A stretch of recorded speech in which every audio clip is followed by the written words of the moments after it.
Assalamualaikum warahmatullahi wabarakatuh. Jumpa lagi di Jagat Lelembut. Tentunya masih bersama saya Bobby yang akan menceritakan kisah horor dan kisah mistis. Apa kabar teman-teman semua? Semoga kalian dalam keadaan sehat selalu, panjang umur, bahagia selalu, dan sukses selalu. Pada kesempatan kali ini saya akan menceritakan kisah mistis yang berjudul Ajian Jaran Goyang. Cerita ini ditulis oleh Wandi F. Caraka. Buat teman-teman yang baru bergabung di channel ini, silahkan klik dulu tombol subscribe dan tombol loncengnya, agar kalian tidak ketinggalan cerita terbaru dari kami. Oke, tidak usah lama-lama, bagaimana keseruan kisah ini? Kita langsung saja menuju ke ceritanya. Ajian Jaran Goyang.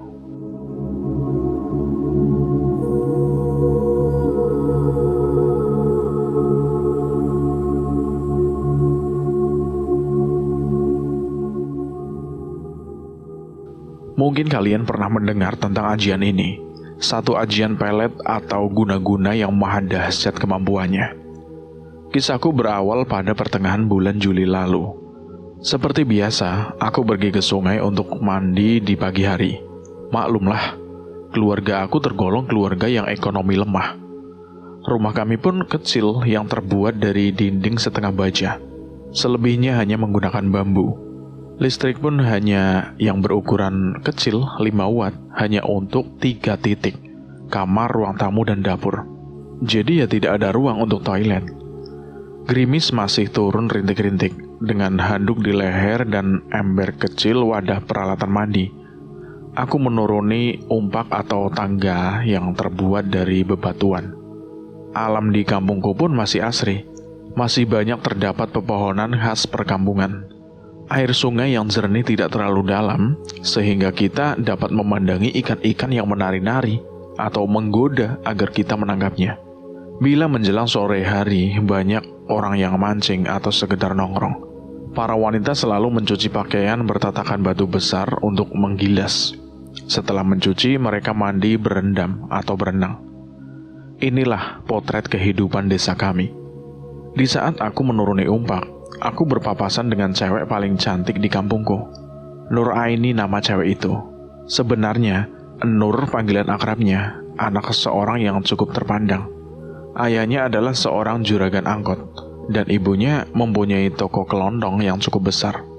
Pendek kata, keluarga Nur adalah keluarga sejahtera yang cukup terkenal di kampung. Bahkan sampai kampung sebelah pun mereka cukup dikenal. Pagi itu, Nur selesai mencuci dan mandi. Seperti kebanyakan cewek, Nur juga hanya mengenakan kain batik menutupi bagian perut hingga lutut. Sementara handuk melilit di bagian atas. Namun masih terlihat jelas di bagian lehernya yang jenjang putih mulus. Sebenarnya kalau aku mau jujur, aku juga pernah bahkan sering memperhatikannya. Terkadang bersembunyi di balik pohon untuk mengintai cewek tercantik atau bunga desaku. "Nyucinya udah, Nur?" Aku menyapanya. Dia hanya melirik dengan ekor matanya dan mencibir sinis. Aku menunggu ia menjawab, tapi apa yang aku dapatkan? "Cuy," cewek itu membuang ludah. Aku hanya tersenyum getir. Sayang sekali. Cewek secantik ini, tapi berakhlak rendah. Aku bergumam. Ternyata dia sempat mendengar juga. "Apa kamu bilang? Aku rendahan? Suka-suka aku dong. Lagian aku gak ngeludahin muka kamu." Iya, memang kamu gak ngeludahin mukaku, tapi meludahi perasaanku, cantik. Pakai ngerayu lagi. Aku memang udah cantik dari dulu. Lagian, kamu itu bukan level aku tahu. Suaranya makin lantang. Aku membungkukkan badan, lalu berjongkok. Aku ambil ludah cewek sombong itu dengan jari telunjuk. "Ini ludah kamu. Mungkin bau jigong, tapi buat aku beraroma wangi seperti minyak kasturi," kataku sambil memperlihatkan telunjukku yang sudah basah oleh ludahnya. Dasar orang gila. Ludah diambil.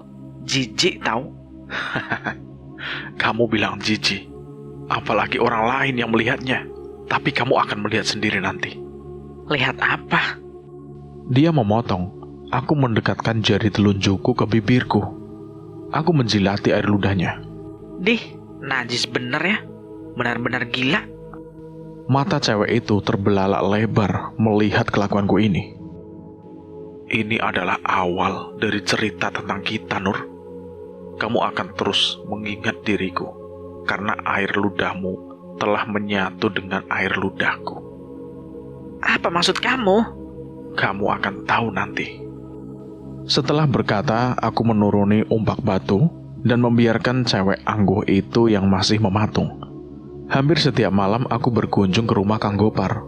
Dia seniman alami yang serba bisa. Aku memang telah hobi melukis, membuat patung, relief juga membuat taman. Aku banyak belajar dari Kang Gopar. Selain seni ornamen, dia juga pemain sandiwara khas Cirebon, Mas Res. Kang Gopar selalu kebagian peran antagonis menjadi Buto, raksasa. Karena postur tubuhnya yang pendek tapi gempal, maka dia dijuluki Buto Kerdil. Telak, rumah Kang Gopar memang tidak jauh dari rumah keluarga Nur. Maka mau tidak mau, aku harus melewati rumah yang termasuk mewah untuk ukuran di kampungku. Rumah itu cukup besar, berpagar besi dengan halaman yang cukup luas, untuk taman dan garasi luar. 2 buah sedan dan 3 sepeda motor menghiasi halaman rumah itu. Aku melihat kedua orang tua Nur yang tengah menikmati suasana sore hari. Mataku mencari sosok cewek sombong itu, tapi dia tidak kelihatan.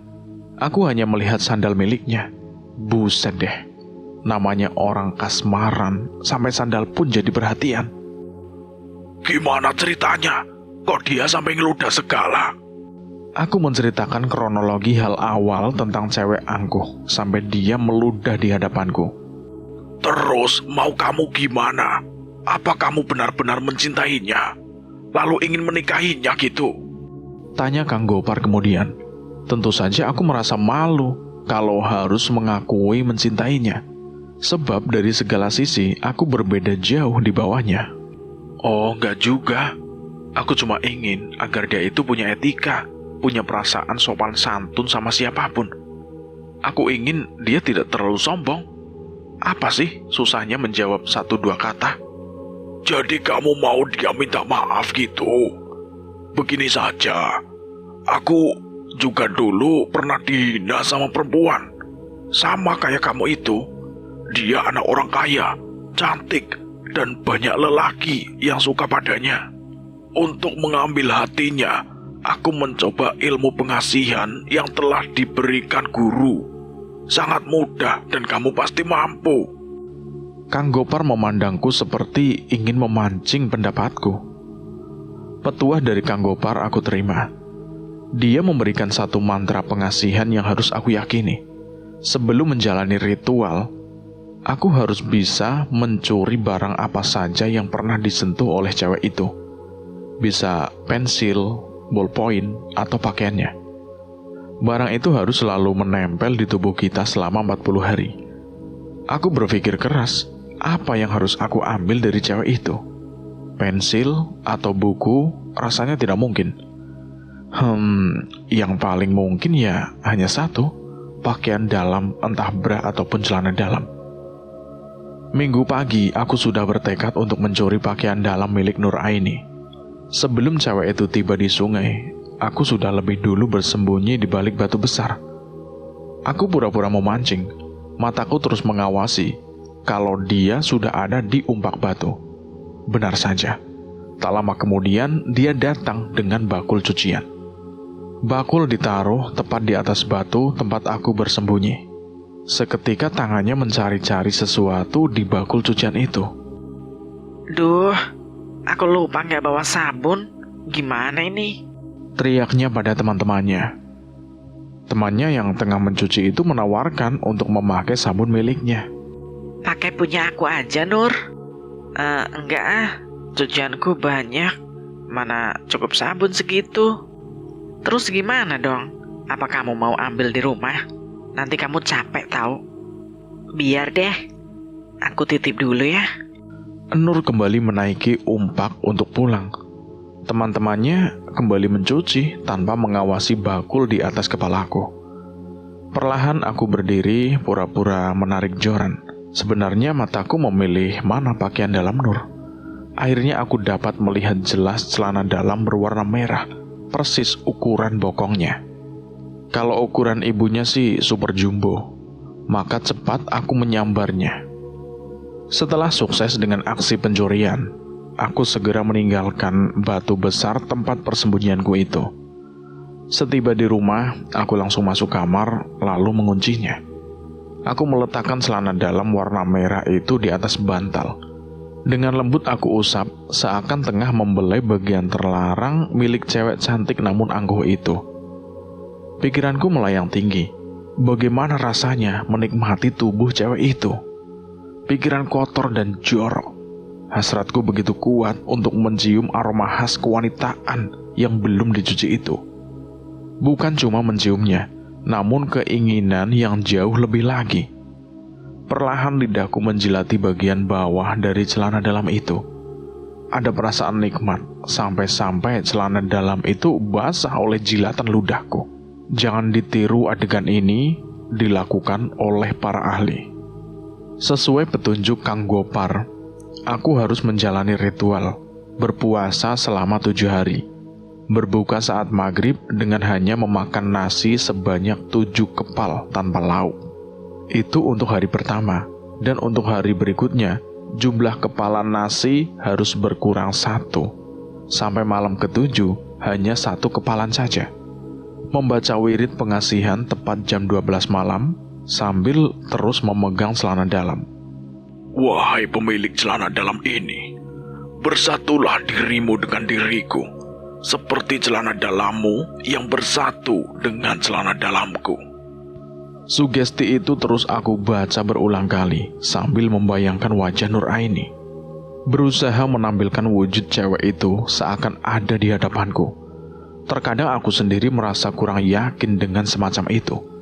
Tapi kalau mengingat istri Kang Gopar yang cantik, aku percaya bahwa Kang Gopar mendapatkan istrinya melalui pengasihan. Malam terakhir disebut pati geni. Artinya, aku tidak boleh makan atau minum bahkan tidur. Aku hanya duduk bersila, persis bergaya seseorang dukun berkelas. Mulutku terus berkomat-kamit membaca mantra, hingga tenggorokanku terasa kering tercekik. Kepalaku terasa pusing, mataku pun berkunang-kunang. Aku tidak tahu apa yang terjadi. Yang aku tahu, matahari sudah terlihat dari genteng kamarku, yang memang tidak ada langit-langitnya. Oh, rupanya aku tertidur. Dan menurut Kang Gopar, kalau sampai tidur, walau hanya 1 kejap saja, berarti puasanya itu batal dan harus aku ulangi kembali. Walah, harus diulangi.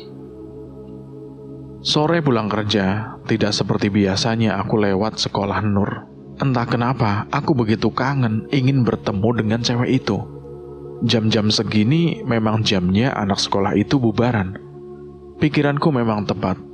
Aku pikir apa pengasihan yang telah aku jalani sudah merasuk dalam alam bawah sadarnya. Buktinya, dia sudah ada di hadapanku. Biasanya dia menunggu angkot bareng sama teman-temannya.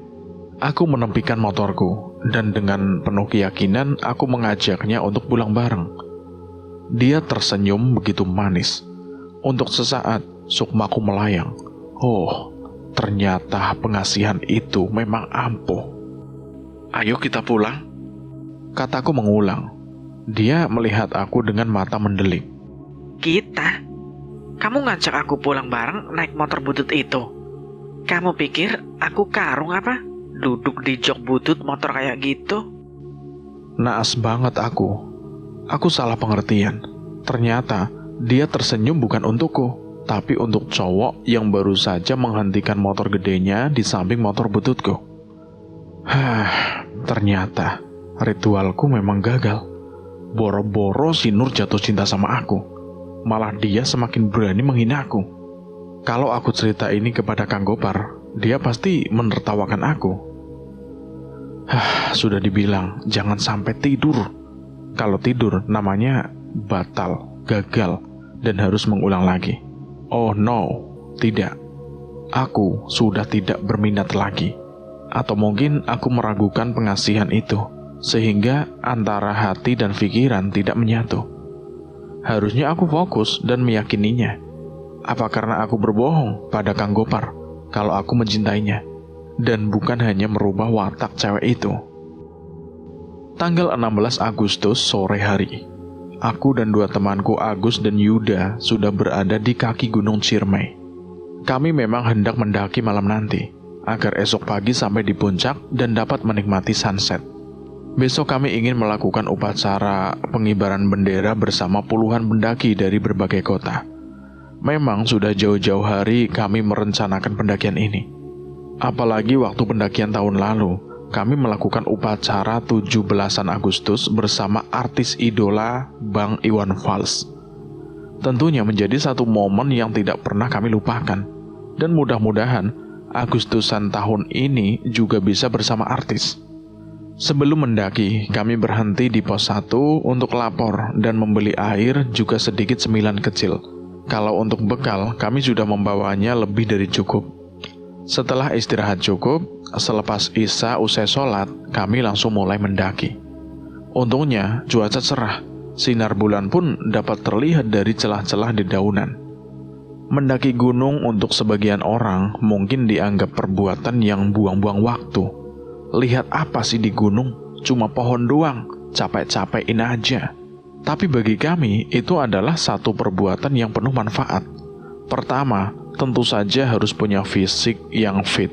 Mental siap menghadapi iklim, cuaca, uang sudah pasti dingin. Belum lagi, harus mau tidur di atas dedaunan kering. Yang lebih parah lagi, terkadang kita melihat fata morgana karena kelelahan. Seperti dulu, aku pernah melihat sebuah sekolah dengan lantai keramik putih bersih. Aku memang tergoda untuk ke sana. Bayangkan, di saat kita merasa tubuh letih, mata ngantuk, tentu akan nikmat tidur di sana daripada tidur di atas daun-daun lembab karena embun. Namun nalar akal sehatku masih bekerja dengan baik. Pikiranku berkata, mana mungkin di atas gunung di dalam hutan lebat seperti ini ada sebuah sekolahan. Fata Morgana itu diciptakan para lelembut penghuni Gunung Ciremai. Pendakian akan memakan waktu yang lama, 10 atau 11 jam, tergantung stamina kita. Belum lagi jalur yang akan kita lalui. Semakin tinggi, semakin lambat langkah kita, dan semakin berat beban di punggung kita ini. Jalur panjang itu diberi nama-nama seperti Cibunar Leweng Datar, Kidang Amis, Kuburan Kuda. Kami mulai kehabisan tenaga, kemudian beristirahat, tidur. Lanjut lagi menempuh jalur yang mulai banyak terdapat humus yang cukup licin. Pangalap tanjakan Seruni sudah kami lewati. Kini tinggal beberapa tahapan lagi. Melewati Bapatere, Batu Lingga, kami mulai tenang. Jam baru pukul 1 lebih. Kami pasti sampai di puncak antara jam 2, kalau tidak ada halangan. Tinggal 2 lintasan lagi, Sanggabuana dan Pengasingan. Kami menikmati makan malam dengan mie instan dan beberapa potong roti. Ingat, kalau kita mau pipis, harus kita masukkan ke dalam botol. Ini pantangan. Kalau buat cewek, mungkin harus bawa pampers kali ya. Jangan bicara asal atau sembarangan gitu. Ya, pokoknya kesopanan dan adab harus kita jaga. Plong, semua rasa lelah sejak pertama pendakian kini terbayar sudah dengan rasa bangga. Bangga karena kami merasa laki-laki yang tidak cengeng. Bangga bisa menapakkan kaki di atas puncak Ciremai yang memiliki ketinggian 3000 meter lebih di atas permukaan laut.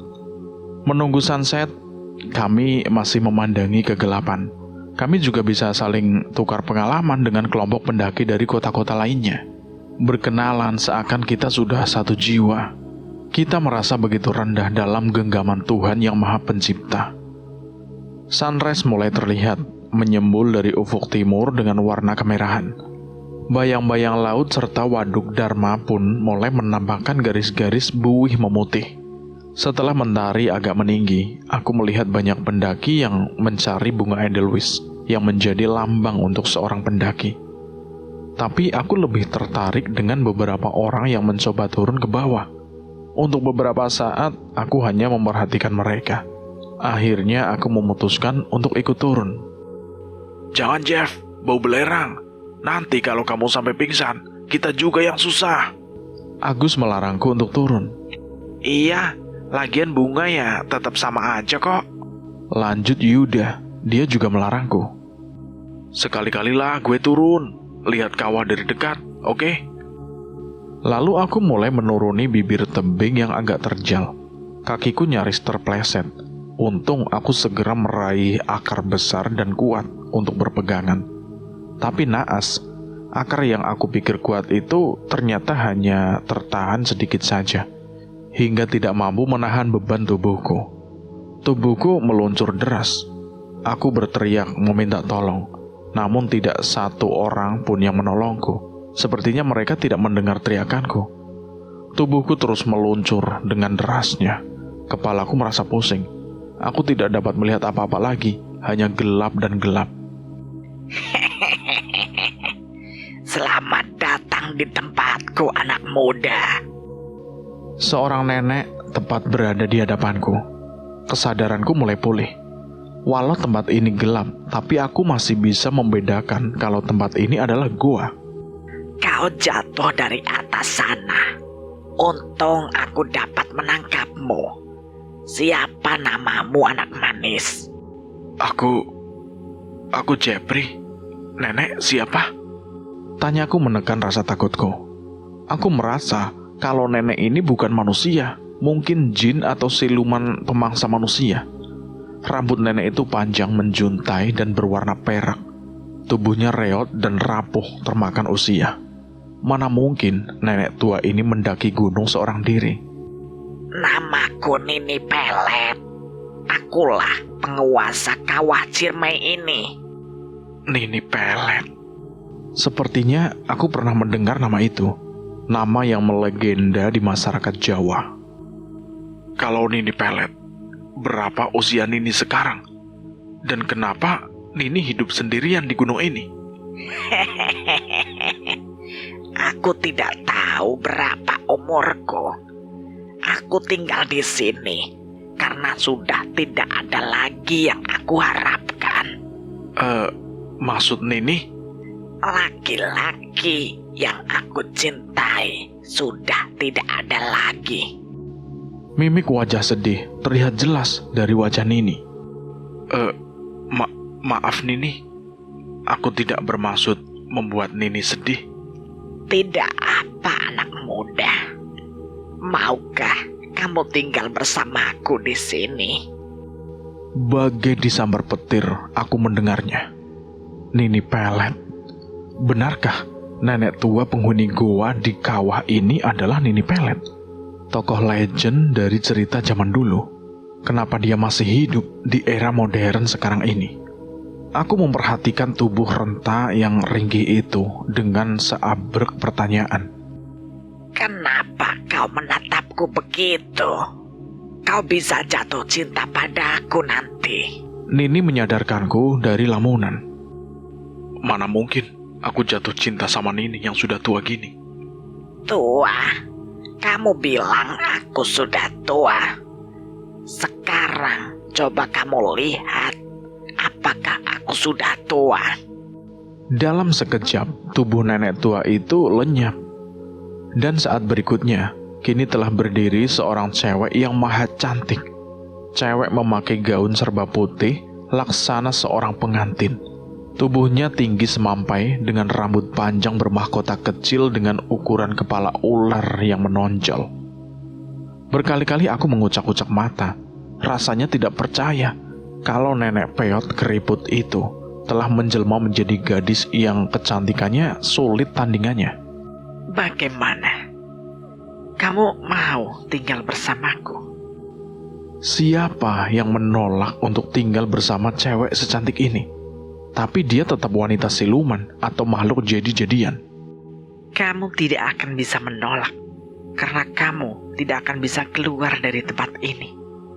Kamu akan jatuh cinta dalam sekejap, karena aku memiliki ajian pelet yang tidak mungkin satu laki-laki mampu menolaknya. Ajian pelet? Benarkah itu?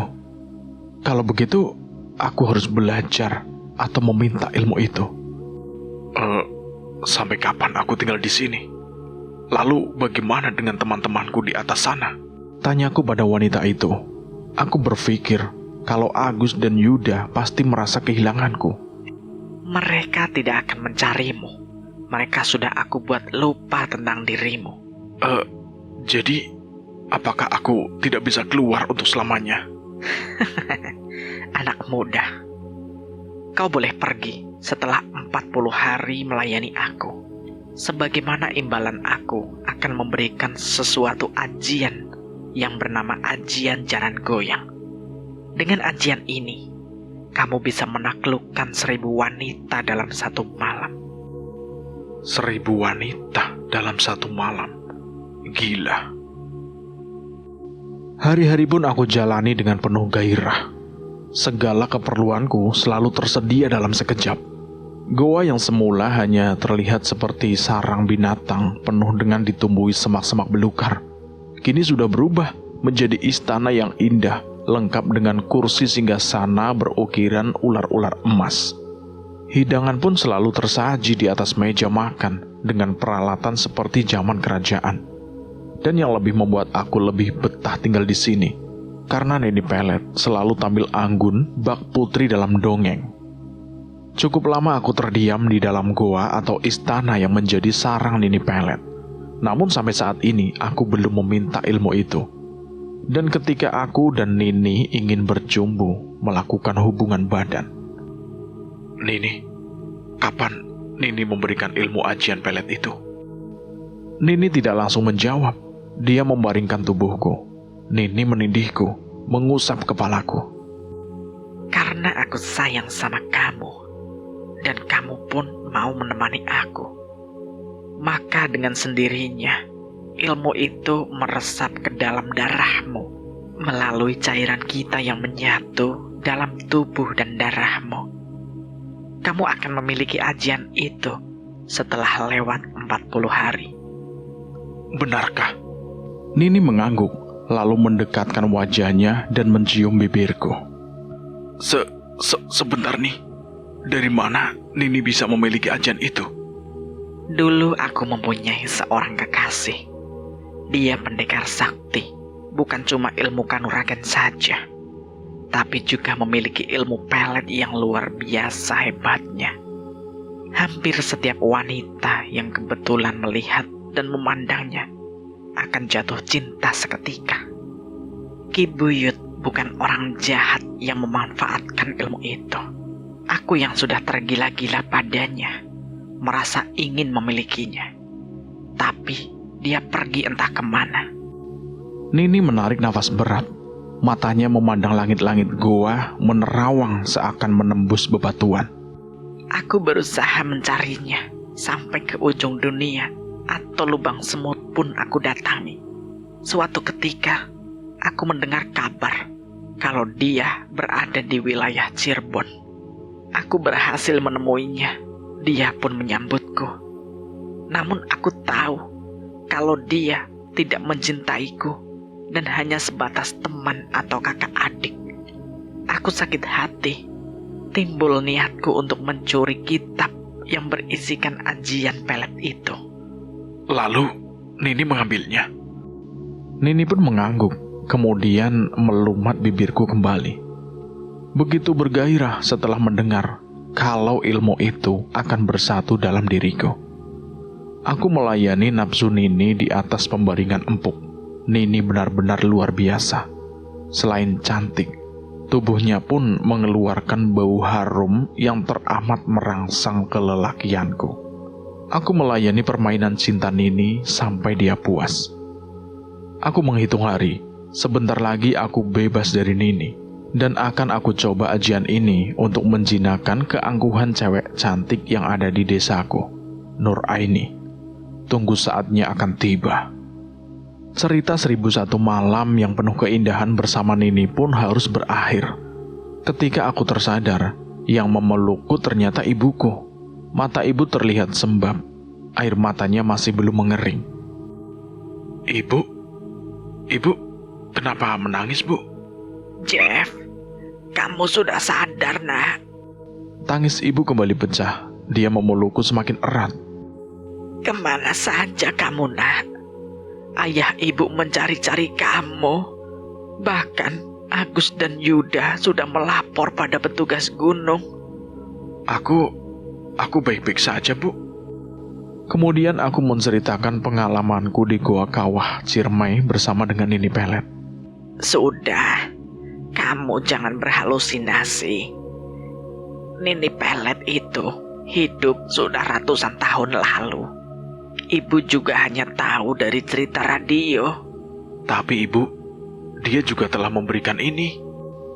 Lalu aku menyodorkan sebuah kotak berukuran kecil berwarna emas dengan ukiran ular-ular emas. Apa itu? Tanya Ibu, seraya membukanya. Astaga, Mulut Ibu menganga demi melihat isi kotak itu yang ternyata perhiasan emas. jadi kamu beneran ketemu sama Nini Pelet? Iya, Bu. Bahkan mungkin juga dia yang membawa aku pulang. Aku tidak tahu dengan cara apa dia membawaku, Bu. Aku hanya tahu sudah berada di kamar ini dan melihat Ibu yang aku kira ini Nini Pelet. Ya sudahlah. Yang penting kamu sudah selamat dan kembali. Ingat, jangan pernah kamu ceritakan hal ini kepada siapapun. Ibu takut kamu dianggap kurang waras. Ada yang berubah dariku. Tubuhku terasa lebih ringan, lebih fresh, dan rasa percaya diri yang tinggi. Aku tidak lagi terlalu dibebani pikiran, seakan hidup dalam ruang yang tanpa ada batasnya. Setiap orang yang bertemu dan memandangku akan tersenyum ramah menyapaku, dan setiap cewek akan selalu menggodaku. Memang aneh, ajian jaran goyang telah menyatu dalam jiwaku, mengalir dalam darahku. Nini juga telah mengatakan hal ini. Semua bisa kau dapatkan selagi kamu mau. Tapi untuk membuat seorang gadis yang telah membuat sakit hati, kamu bisa membuatnya bertekuk lutut atau bisa membuatnya edan. Begitu dahsyatnya ajian ini. Hanya dengan merapal ajian ini pada tengah malam, maka gadis itu akan selalu ingat dan mencari-cari aku. Akankah melimpahkan ajian ini pada Nuraini yang sebenarnya aku cintai? Aku akan mencoba bersabar untuk bersikap wajar saja. Aku ingin memiliki cewek itu dan cintanya tanpa tekanan ilmu pelet. Sebab aku tidak ingin memiliki istri yang seperti robot, selalu menuruti perintah dan keinginanku tanpa punya perasaan apa-apa. Aku ingin memiliki jiwa dan raganya, bukan hanya bisa menyentuhnya. Sebenarnya aku ingin menceritakan pengalamanku ini kepada Kang Gopar, tapi aku tidak mau menyepelekan guru seniku itu. Aku bukan tersesat, Kang. Aku sengaja turun melalui jalur lain sama pendaki lain dari Tasik. Sekalian mampir ke rumah teman. Aku menjawab asal saat Kang Gopar bertanya tentang pengalamanku. Tapi teman kamu itu bilang, kamu turun ke kawah dan tidak naik-naik lagi. Iya, Kang. Aku merasa kesulitan waktu naik. Oh iya, gimana hasil ritual kamu? Apa ada hasilnya? Aku gagal, Kang. Aku gak kuat menahan ngantuk dan ketiduran. Mau mengulang lagi? Enggak lah, Kang. Barangkali Nur memang bukan jodohku. Jadi kamu nyerah? Aku mengangguk. Kang Gopar menarik nafas berat, kemudian menghisap rokoknya dalam-dalam. Kamu mau ajian yang lebih tinggi lagi, tapi tirakatnya lebih berat? Tanya Kang Gopar, seraya menghembuskan asap rokok yang kini berwarna keabu-abuan. Enggak, Kang. Terima kasih atas bantuan Akang. Sepulang dari rumah Kang Gopar, aku lewat depan rumahnya Nur. Kebetulan dia ada di sana, tengah duduk sambil main HP. Aku menggerakkan hatinya lewat sugestiku, agar dia melihat ke arahku. Ini bukti lain dari ajian jaran goyang. Cewek itu seperti yang aku perintahkan, dia mengangkat kepalanya, lalu melihat ke arahku. Namun aku menutup kembali ajianku. Aku ingin melihat dia sebagai pribadi yang mempunyai ketulusan. Namun dia melihatku hanya sesaat, kemudian melanjutkan lagi memainkan HP-nya. "Hai." Aku mencoba memancing. Nur tetap saja tertunduk. Sombong amat. Dia melihatku dengan sorot mata tajam, setajam mata elang. Ngapain sih pakai hai-hai segala? Emang aku pacar kamu? Ya, aku berharap kamu menjadi pacarku, seperti yang pernah aku katakan waktu itu. Jangan ngimpi deh. Kamu bukan tipe aku tahu. Mana mungkin aku pacaran sama cowok kere seperti kamu. Kere kamu bilang. Kalau aku mau, seluruh harta yang bapakmu punya akan aku beli, termasuk diri kamu. Aku sengaja membuatnya marah. Pribadi cewek itu tidak pernah berubah, tetap selalu berkata kasar, senang menghina orang lain, dan pantas saja dia tidak mempunyai teman dekat di desa ini. Sebetulnya sudah banyak orang yang tahu tentang aku, yang suka terhadap Nur. Mereka tahu dari Kang Gopar yang ternyata tidak bisa merahasiakan perasaanku. Mungkin Kang Gopar menganggap dirinya hebat dengan memberiku ilmu pengasihan. Aku sekarang bukan aku yang dulu lagi. Akulah sang penakluk. Malam telah beranjak jauh, menyisakan kesunyian desa. Hanya nyanyian serangga malam yang menemaniku. Aku tengok jam di HP hampir pukul 1. Namun kesunyian itu kini terusik oleh suasana angin kencang yang menggoyang-goyangkan pepohonan di sekitar malam itu. Gerimis jatuh satu-satu, mengiringi nyanyian serangga yang berlarian mencari tempat berlindung. Di bawah sinar lampu yang temaram, aku melihat sesosok bayangan hitam. Sosok seorang wanita bungkuk dengan tongkat panjang di tangan kanannya. Sosok wanita itu berjalan tertatih-tatih ke arahku. Ternyata dia adalah nenek peot penghuni Gunung Ciremai, Nini Pelet. Selamat malam anak manis. Apa aku mengganggumu? Aku segera berdiri untuk menyambutnya. Biar bagaimanapun dia adalah guruku. Nini, tumben Nini datang. Aku datang karena mendengar menyebut batinmu yang lagi kacau. Sepertinya kau dalam masalah catampan. Benarkah dia datang karena denyut nadiku? Sudahlah. Barangkali benar karena dia orang sakti. Selain itu, aku sudah kangen denganmu. Aku juga membawa sesuatu untukmu. Nenek tua itu memberikan buntalan kain. Bolehkah aku masuk? Tapi keluargaku nanti melihat bagaimana?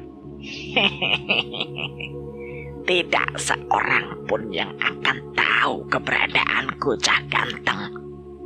Jangankan melihat, mendengar pun mereka tidak. Seperti kerbau dicucuk hidung, aku masuk diikuti nenek tua itu. Setiba di pintu kamar, nenek lebih dulu membukanya. Sepertinya dia tidak sabar untuk bercinta denganku. Nini, apa Nini lupa? Apa? Wajah Nini masih peot dan keriput. Sontoloyo. Nini menempelkan tongkat ular pada wajahnya. Sebentar kemudian dia telah merubah wujudnya menjadi seorang gadis usia belasan tahun. Nini mulai melucuti pakaianku, setelah itu aku gantian melucutinya. Tubuh mulus dengan buah dada yang masih ranum membuat hasratku cepat menggelora. Singkat cerita, paginya aku ke sungai berbekal alat pancing. Harapanku bukan untuk mendapat ikan yang banyak, melainkan agar dapat bertemu dengan Nur. Jam-jam segini memang sungai pasti dipenuhi cewek yang mencuci, apalagi sekarang minggu. Tepat saat aku menuruni tumpak batu, seorang cewek membawa bakul cucian terpleset dan jatuh. Aku segera berlari menghampirinya. Nur, kamu? Ternyata dia cewek itu. Aku mencoba mengulurkan tangan untuk menolongnya. Gak usah, aku bisa bangun sendiri. Nur menepis tanganku. Jangan pura-pura baik mau menolong deh. Aku tahu kalau itu cuma akal-akalanmu saja. Sekitar pukul 5 sore, aku sudah menyiapkan sebaskom air yang sudah aku masukkan bunga 7 rupa. Betul, aku harus mandi air bunga itu sebagai pembuka aura agar ritualku berjalan mulus. Memang tanpa mandi atau ritual pun, aku sudah bisa menjalani rapalan ajian jaran goyang dengan kemampuan yang sama. Namun kebersihan jiwa dan raga lebih terjaga lagi bila ada tameng sebagai penangkal kekuatan lain. Tepat jam 12 malam, aku masuk kamar menyiapkan ritual dengan sebatang lilin. Lilin menyala aku taruh tepat di hadapan foto Nur Aini yang telah aku cetak seukuran poster. Foto itu aku taruh sejajar dengan tempatku duduk, sehingga mataku tepat terarah pada titik dahi antara kedua mata Nur. Aku mulai merapal ajian jaran goyang. Niat aku membaca ajian jaran goyang bukan untuk memikat orang lain, hanya Nur Aini binti Karyo yang aku tuju. Teka welas teka ase hatimu Nur Aini ning awaku. Bila kamu tidur, maka bangunlah. Setelah bangun, maka berdirilah. Setelah berdiri, berlarilah seperti kuda. Tertawalah seperti kau melihat kuda poni yang lucu tengah menari. Rapalan itu aku baca sebanyak 3 kali. Setelah itu, aku mendengar suara seekor kuda yang meringkik. Aku tahu kalau ajian jaran goyang mulai bekerja, dan aku tidak boleh tidur sampai fajar tiba. Jeff, bangun anakku. Suara ibu menyadarkanku. Sebelum aku bangun dari tempat tidur, ibu sudah membuka pintu terlebih dahulu. Ibu seperti tergopoh-gopoh ingin menyatakan sesuatu. Nur berteriak-teriak memanggil-manggil nama kamu. Sekarang di rumahnya banyak orang yang melihat tingkah anak itu.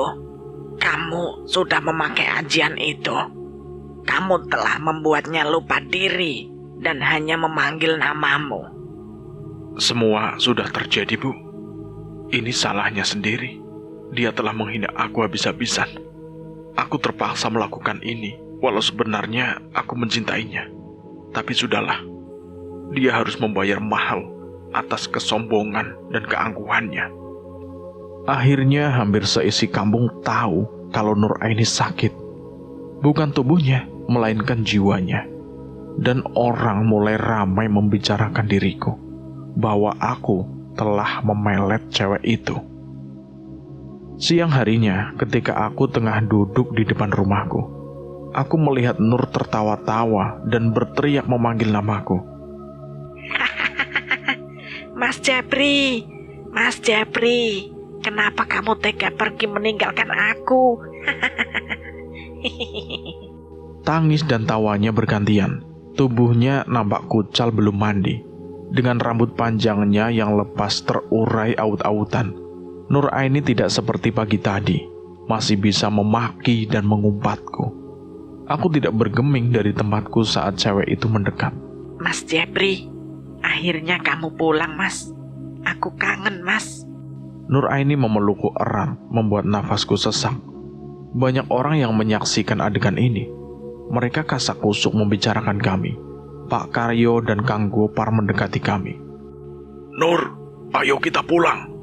Ayah malu kalau kamu jadi tontonan orang. Pulang, Nak.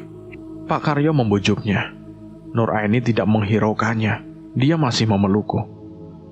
Aku membiarkan dia dalam pelukanku, agar semua tahu siapa yang salah dalam hal ini. Tidak, aku tidak akan pulang sama kamu. Aku akan menikah dengan Mas Jepri. Iya kan, Mas? Jepri, aku minta agar kamu menghapus kemat atau pengasihanmu. Kasihan dia. Tolong kamu pandang aku gurumu. Kang Gopar berusaha melemahkan pendirianku. Maaf, Kang Gopar. Aku tidak bisa mencabut ajian ini. Kecuali Nur menikah denganku. Hanya itu syaratnya, Kang. Jika tidak, dia akan seperti ini selamanya. Bahkan lebih parah lagi, Kang. Kang Gopar memandang pada Pak Karyo. Atas persetujuan keluarga, Pak Karyo bersedia menikahkan Nur apabila aku mampu membuatnya kembali normal. Dan tentu saja aku menyanggupinya. Sebelum malam tiba, Aku bertirakat memanggil Nini Pelet. Dan secepat kilat, nenek peot itu sudah berada dalam kamarku. Apa yang membuatmu memanggilku anak manis? Aku meminta pertolongan Nini, agar gadis yang aku cintai itu bisa sadar lagi. Kau mau menikahinya? Iya, aku mencintainya nih. Lalu kau akan melupakan aku? Aku akan melupakan Nini jika berpenampilan tua dan peot. Tapi aku akan tetap membagi waktu untuk Nini yang cantik. Hampir semua yang hadir di kediaman Pak Karyo memandangku penuh rasa kekaguman. Bak aktor yang lagi viral, mereka menyapaku. Jangan tatap matanya, nanti kamu jatuh cinta. Oh iya, katanya si Jepri memiliki ajian jaran goyang.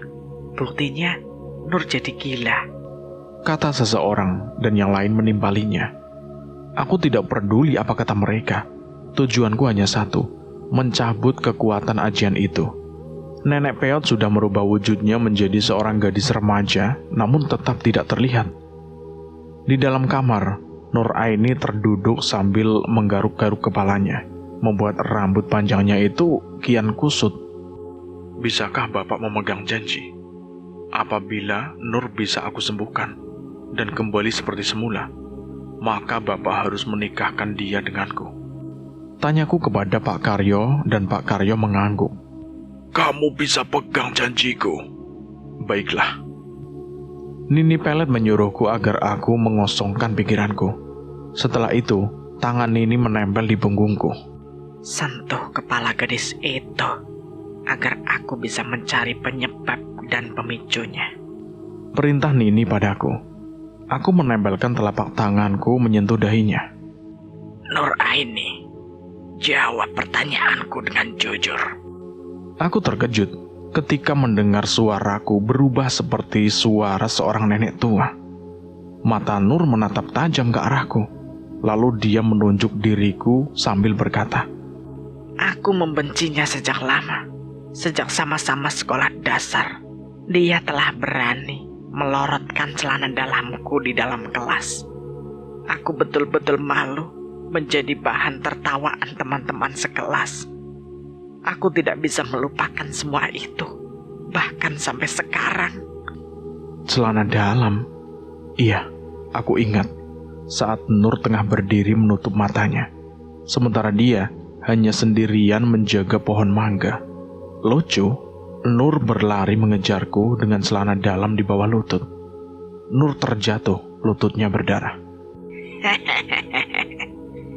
Jadi itu penyebab kebencianmu. Tidak apa. Waktu kecil, celana dalam kamu dipelorotin. Dan nanti, setelah menikah denganku, celana dalammu pun akan selalu dipelorotin. Nur Aini menatapku sayu. Dia bangkit dan memeluk tubuhku dengan hangat. Jeff, aku minta maaf. Aku bersikap membencimu untuk menutupi perasaanku. Aku cemburu setiap kali melihat kamu bersama Esti. Esti anak Kang Gopar. Aku sama sekali tidak menyangka kalau Nur juga mencintaiku. Lalu untuk apa ajian jaran goyang? Cerita ini selesai sampai di sini, dan saya akan menceritakan kisah berikutnya. Bagaimana menurut teman-teman tentang cerita ini? Silahkan tulis di kolom komentar. Terima kasih juga buat teman-teman yang sudah mendengarkan cerita ini sampai habis. Semoga kalian dalam keadaan sehat selalu, panjang umur, bahagia selalu, dan sukses selalu. Terima kasih juga buat penulis yang sudah mengizinkan kami untuk menceritakan kisah ini. Dan saya mohon maaf jika ada kesalahan kata. Saya pamit undur diri. Akhir kata, wassalamualaikum warahmatullahi wabarakatuh. Jagat lelembut.